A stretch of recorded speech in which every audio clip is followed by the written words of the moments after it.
Hello, and welcome to Harry Potter and the Methods of Rationality, the podcast. Written by Eliezer Yudkowsky, read by Eneasz Brodsky, based on the works of J.K. Rowling. Chapter 96, Roles, Part 7.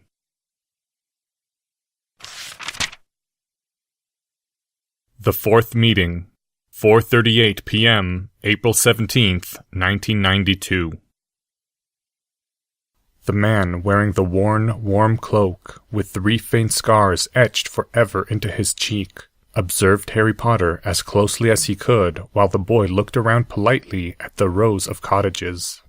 For someone whose best friend had died yesterday, Harry Potter seemed strangely composed, though not in any way reminiscent of unfeelingness or normality. "I don't wish to talk about that," the boy had said, "with you or anyone." Saying wish and not want, as though to emphasize that he was able to use grown-up words and make grown-up decisions. There had been only one thing Remus Lupin had thought of that might help, after he'd received the owls from Professor McGonagall and that strange man, Quirnus Quirrell. "There's a lot of empty houses," the boy said, glancing around again. Godric's Hollow had changed in the decades since Remus Lupin had been a frequent visitor. Many of the old peaked cottages looked deserted, with green leafy vines growing across their windows and their doors. Britain had contracted noticeably in the aftermath of the Wizarding War, having lost not only the dead, but the fled. Godric's Hollow had been hard hit, and afterward still more families had moved elsewhere, to Hogsmeade or magical London, the deserted houses too uncomfortable a reminder. Others had remained.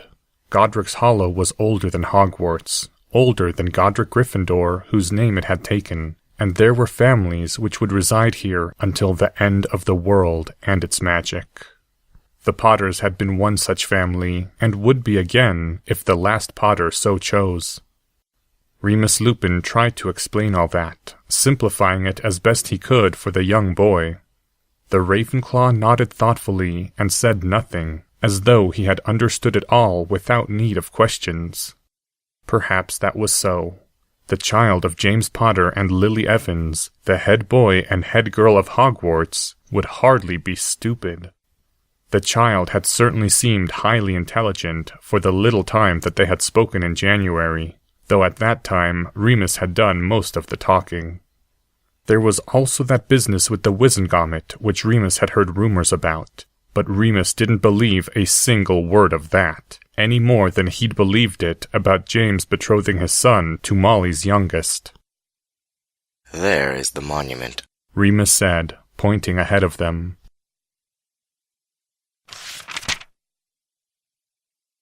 Harry walked beside Mr. Lupin toward the black marble obelisk, thinking silently. It seemed to Harry that this adventure was essentially misguided. He had no use for grief counseling. That was not Harry's chosen path. So far as Harry was concerned, the 5 stages of grief were rage, remorse, resolve, research, and resurrection. Not that the usual 5 stages of grief had any experimental evidence whatsoever that Harry had heard about. But Mr. Lupin had seemed too sincere to refuse, and visiting James and Lily's home was something Harry felt he ought not to turn down. So Harry walked, feeling oddly detached, walking silently through a play whose script he was not interested in reading. Harry had been told he wasn't to wear the cloak of invisibility for this journey, so that Mr. Lupin could keep track of him. Harry was morally certain that Dumbledore, or both Dumbledore and Mad-Eye Moody, were following them invisibly to see if anyone tried for the bait. There was no way Harry would have been let out of Hogwarts with only Remus Lupin for a guard. Harry didn't expect anything to happen, though. He'd seen nothing to contradict the hypothesis that all the danger centered on Hogwarts, and only Hogwarts. As the two of them walked closer toward the center of town, the marble obelisk transformed into... Harry drew in a breath. He'd been expecting a heroic pose of James Potter with wand leveled against Lord Voldemort, and Lily Potter with arms outstretched in front of the crib. Instead, there was a man with untidy hair and glasses, and a woman with her hair let down and a baby in her arms, and that was all. "It looks very normal," Harry said, feeling an odd catch in his throat. Madame Longbottom and Professor Dumbledore put their foot down hard, said Mr. Lupin, who was looking more at Harry than at the monument. They said that the Potters should be remembered as they had lived, not as they had died. Harry looked at the statue, thinking, very strange to see himself as a baby of stone, with no scar upon his forehead.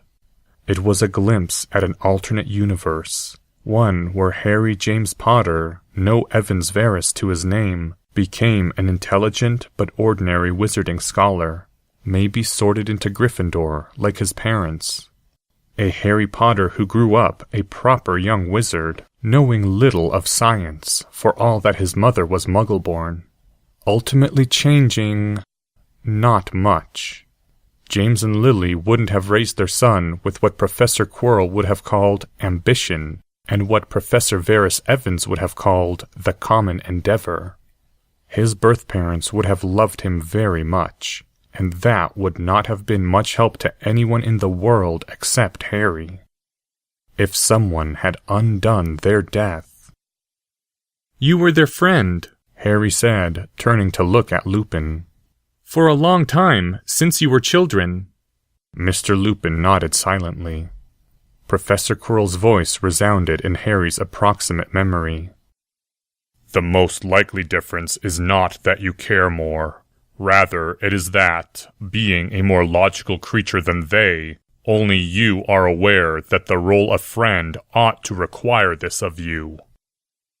"When Lily and James died, did you think at all of whether there might be some magical way to get them back? Like Orpheus and Eurydice? Or the, what was it, Elrin brothers?" There is no magic which can undo death. There are some mysteries which wizardry cannot touch. "Did you do a mental check of what you thought you knew and how you thought you knew it, and how high the probability was of that conclusion?" What?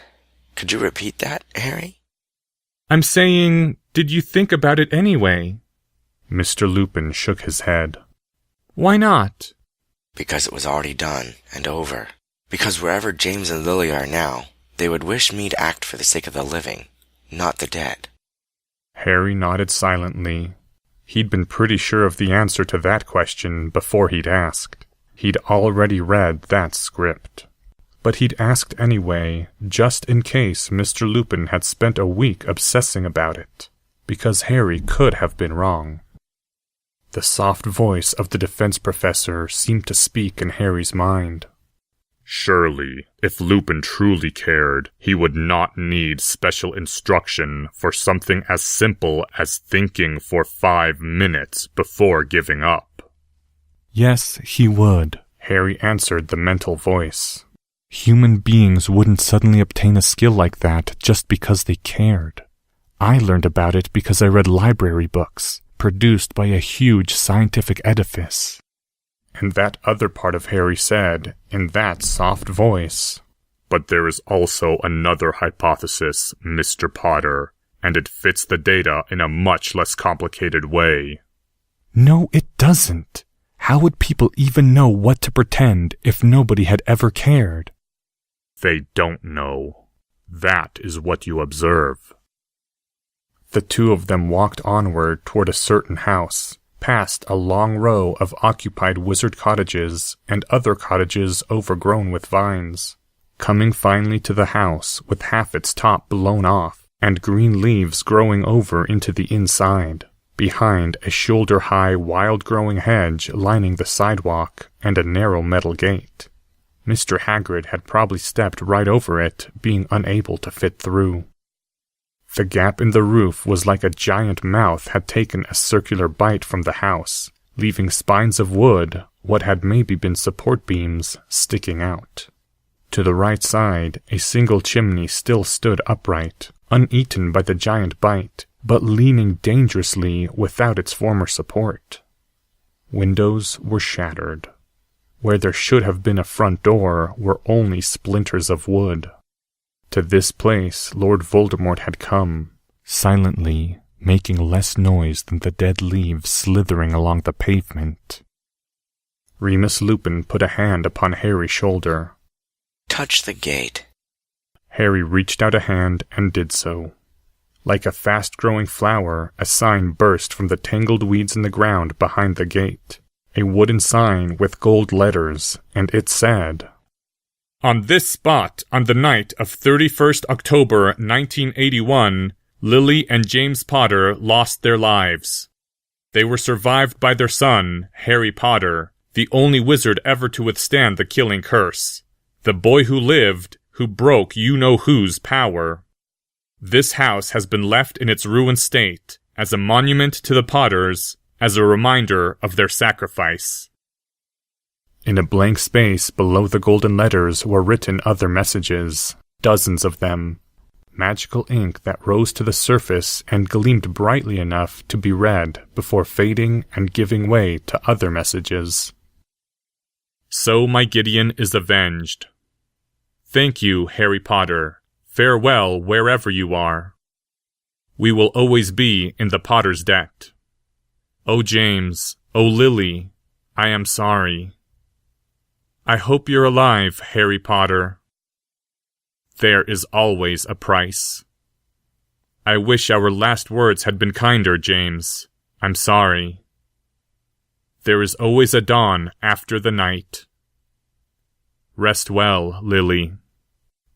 Bless you, boy who lived. You were our miracle. I guess that's what people do, instead of trying to make it better. Harry stopped. The thought seemed unworthy of this place.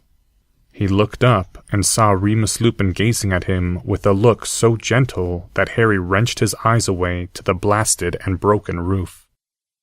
You were our miracle. Harry had always heard the word miracle in the context of how, in the natural universe, there was no such thing. And yet, looking at the ruined house, he suddenly knew exactly what the word meant. The note of grace, all unexplained. The blessing inexplicable. The Dark Lord had almost won, and then in one night all the darkness and terror had ended. Salvation without justification. A sudden dawn from out of the darkness, and even now, nobody knew why. If Lily Potter had lived beyond her confrontation with Lord Voldemort, she would have felt that way when she saw her baby alive afterward. Let's go, whispered the baby boy 10 years later. They went.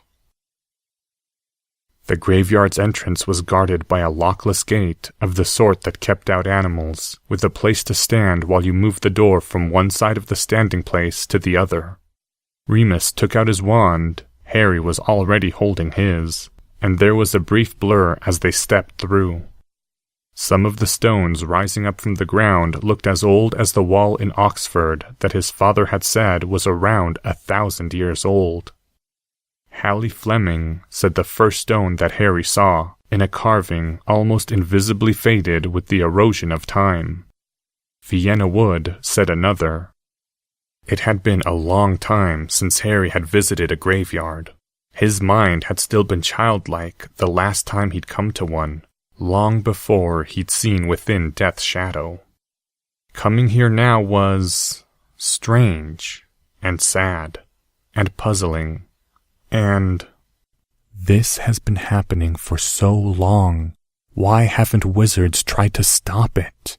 Why aren't they putting all their strength into that like muggles do with medical research, only more so? Wizards have more reason to hope. The Dumbledores lived in Godric's Hollow too? Harry said as they walked past a pair of relatively new stones saying Kendra Dumbledore and Ariana Dumbledore. For a long, long time. They walked further into the graveyard, far toward the end, past many deaths that had been mourned. Then Mr. Lupin pointed at a linked double headstone of marble still white and unaged. Are there going to be messages there? He didn't want to deal any more with the way that other people dealt with death. Mr. Lupin shook his head. They walked toward the linked white stones and stood before... What is this? Who wrote this? James Potter, born 27th March 1960, died 31st October 1981. Wrote what? Lily Potter, born 30th January 1960, died 31st October 1981. This! The inscription! There were tears welling up in Harry's eyes at the brightness, out of place and unexplained, the touch of grace where no grace should have been, the mysterious blessing. Tears welling up at... The last enemy that shall be destroyed is death. That's the motto, I suppose you could call it, of the Potters. Though I don't think it was ever something as formal as that, just a saying handed down from long, long ago. That... Harry scrambled down to kneel beside the grave, touched the inscription with a trembling hand. Then Harry saw what tears had blurred, the faint carving of a line, within a circle, within a triangle. The symbol of the Deathly Hallows. And Harry understood. They tried. The three Peveril brothers. Had they lost someone precious to them? Was that where it had begun? With all their lives, they tried, and they made progress. The cloak of invisibility that could defeat the Dementor's sight. But their research wasn't finished. Hiding from death's shadow is not defeating death itself. The resurrection stone couldn't really bring anyone back. The Elder Wand couldn't protect you from old age. So they passed on the mission to their children, and their children's children. Generation after generation, until it came to me. Could time echo like that, rhyming between this far into the future and that far in the past? It couldn't be coincidence, could it? Not this message, not in this place. My family, you really were my mother and my father.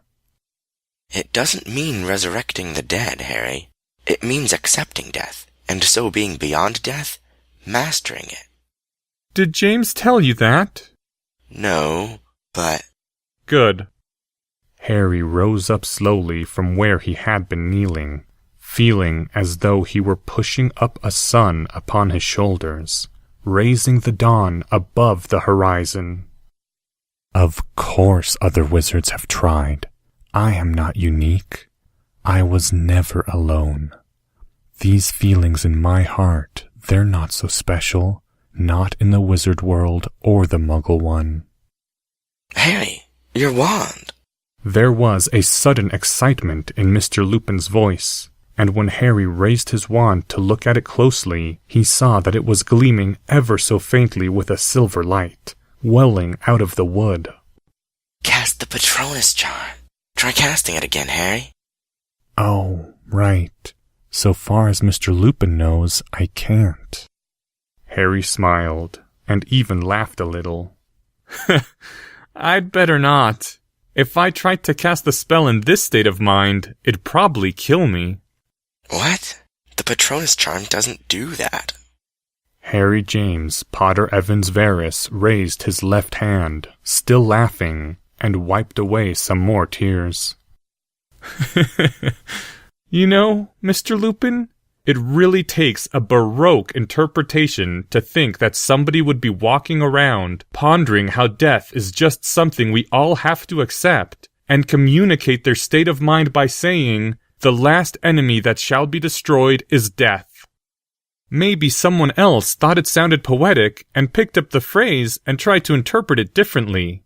But whoever said it first didn't like death much.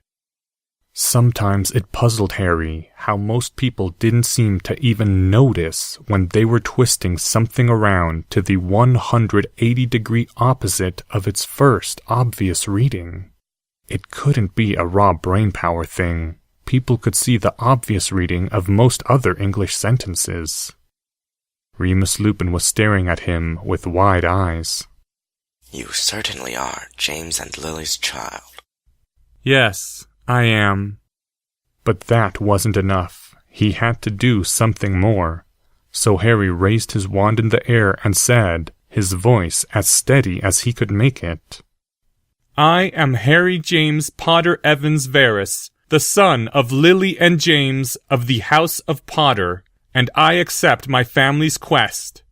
Death is my enemy, and I will defeat it.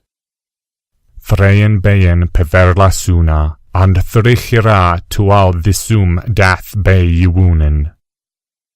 What? The words had popped up into his stream of consciousness as though from his own thoughts, unexplained. What was that? Remus Lupin said at the same time. Harry turned, scanning the graveyard, but he didn't see anything. Beside him, Mr. Lupin was doing the same. Neither of them noticed the tall stone worn as though from 1,000 years of age.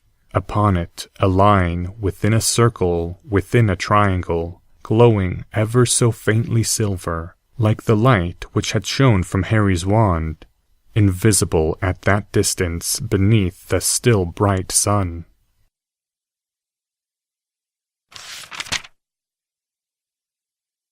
Sometime later. Thank you again, Mr. Lupin. The tall, faintly scarred man was about to depart once more. Though I really wish you hadn't. Professor Dumbledore said that I was to portkey us back to Hogwarts if anything unusual happened, whether or not it seemed like an attack, which is eminently sensible. Harry nodded, and then, having carefully saved this question for last, Do you have any idea of what the words meant? If I did, I wouldn't tell you. Mr. Lupin said, looking rather severe. Certainly not without Professor Dumbledore's permission. I can understand your eagerness, but you should not go trying to uncover any ancestral secrets of the Potters until you're an adult. That means after you've passed your newts, Harry, or at least your owls. And I still think you've picked up entirely the wrong idea of what your family motto is meant to say. Harry nodded, sighing internally, and bid Mr. Lupin farewell.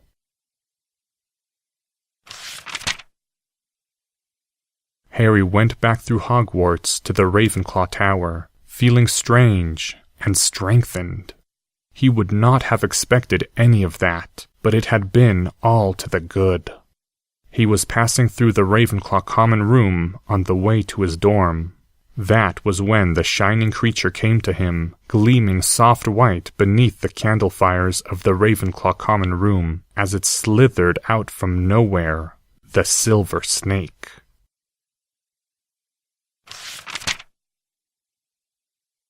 Threien bein peverla suna, and thrichira tual visum dath be yiwunen. 3 shall be Peveril's sons, and 3 their devices by which death shall be defeated. Spoken in the presence of the 3 Peveril brothers in a small tavern on the outskirts of what would later be called Godric's Hollow.